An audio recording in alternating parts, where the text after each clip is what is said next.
Hi, welcome to the Level 1 Law of Attraction Personal Growth course. I'm David. I'm your personal growth guide, and in this lesson, I'll continue our introduction to something you've heard of but don't completely understand, called the Law of Attraction. In the last lesson, we talked about what a law is, and I taught you the first and most basic aspect of the Law of Attraction. God has one word for us: okay. We went into some detail about how our thoughts, any thoughts, are answered with that one word. Positive or negative, God, the universe, source, whatever you call the thing that creates all things, answers us the same way every time. Okay. We learned that most of the time we walk around in a bit of a negative fog, doubting ourselves or even outright condemning ourselves with thoughts like, I'm no good, my marriage is falling apart, I can't pay my bills, and so on. And to all this, God says, okay, you can't pay your bills. Okay, your marriage is falling apart. Okay, you're no good. And so we keep attracting what we don't want, making it a self-fulfilling prophecy. But that's the very point. Everything we think can be a self-fulfilling prophecy. We need to ditch the negative thoughts and think only positive thoughts. I have enough money. I'm worthy. I'm a good person. My relationship is loving and kind and strong. To which God will answer, okay.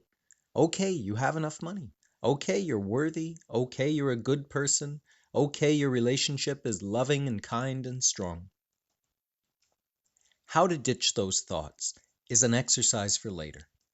In this lesson, we'll start to explore how the physical world works and how our thoughts come into that physical world. And this is important because we can't use the rules of the physical world to bring things into the physical world. Listen to that again.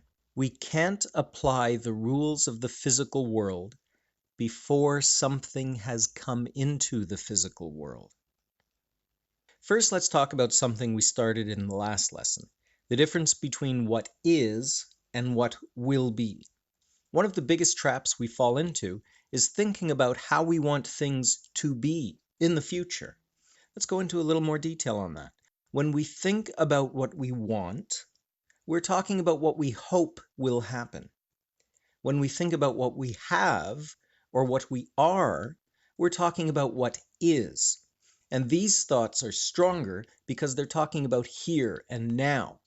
I want someday in the future. I have now. I am now. I am is present. I am is here. I am is a definite statement. More importantly, I am is a belief. It's something that's real for us. I am is our reality. Our thoughts are our reality. What we think, we make real. And this is an important part of the law of attraction. So now you know another secret about how it really works. Thoughts become things. Our thoughts make things real. And we can't apply the rules of the physical world before something has come into the physical world. When we say that our thoughts make things real, we're stating an important part of the law of attraction that we see and sense in our lives all the time. For instance, some of us become successful, but we make up all kinds of reasons for how we achieved that success. We say, I worked really hard. I was lucky. I had the right connections. I beat out the others. Bullshit. You may have stumbled into success by thinking and believing positive things about yourself, but you didn't realize what you were doing. So many successful people didn't think these things consciously. They achieved success the hard way by expending a lot of effort. That's what the very word achieved implies. You may have thought and believed the right things, the I ams, the definite statements, but you didn't know how the law of attraction works. So when people ask you how you did it, you just repeated all the misunderstandings that the world taught you. And not many of us have really succeeded enough to sense how success works in our lives. But when you fail, When you fail, you really know how it works. Because when you fail, which happens way more often, you actually tell people how strong the law of attraction is and exactly how it works. You say, "See, I told you I'm no good. See, I told you I'm a failure. See, I told you my marriage was in a shambles. See, I told you that everything negative I was thinking will come true because God only says okay to everything we think." Well, you probably didn't put two and two together enough to say that last part, but you're sure eager to tell people how right you were when the law of attraction gives you the negative things you think about. Do you see a pattern here? You work really hard, but you believe you're going to succeed, so you do. Except you don't understand the law of attraction, so you think it's your work that does the trick. And so you keep working really hard, and you keep believing in yourself and in your goals, so you see results. Great, but why did you work so hard? Or you work really hard, but you believe you're never going to make it, so you don't. Except you don't understand the law of attraction, so you think it's what you're trying, or your lack of ability, or your bad luck that trips you up. And no matter how hard you work, you keep believing you're going to fail. And so you do. You never see successful results. Not so great. Why are you working so hard against yourself? Either way, it's not the work that makes the difference, it's your belief. Now look at any truly successful person. And by that, I mean someone who seems to always get what they're after. They don't seem to work hard. They do a whole bunch of different things and seemingly breeze through all of them. Everything they do works for them. They have a great life, and most of all, they're always smiling and happy and fit and standing strong and tall and speaking confidently. What's the difference? They understand that it's not what you do that creates success. It's what you believe. They believe they will succeed through their words and their thoughts and their will, not through their work and their effort and their blood, sweat, and tears. Successful people believe in their success, not in their efforts. This is a crucial difference between those who work hard to succeed and those who succeed easily and naturally. Let's think about that again. Successful people believe in their success, not in their efforts. We're taught a logical concept called cause and effect.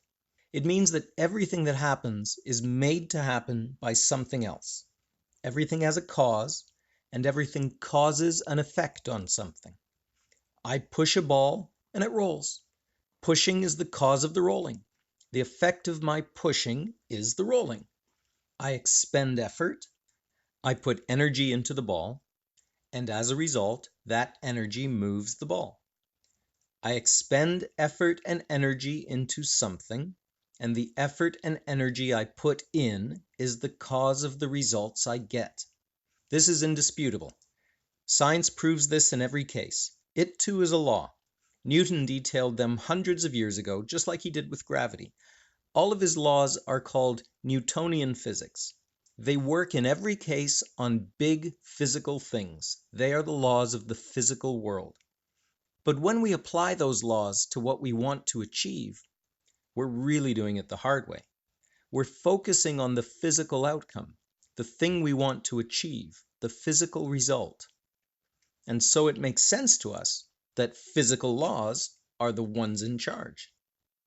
Over the last 100 years, we've discovered new laws which we call quantum physics. These are about energy and creation and how physical things came to be at the smallest, tiniest source level. Think about that. We've discovered laws about how things come to be at the source level. We've discovered laws of creation from source.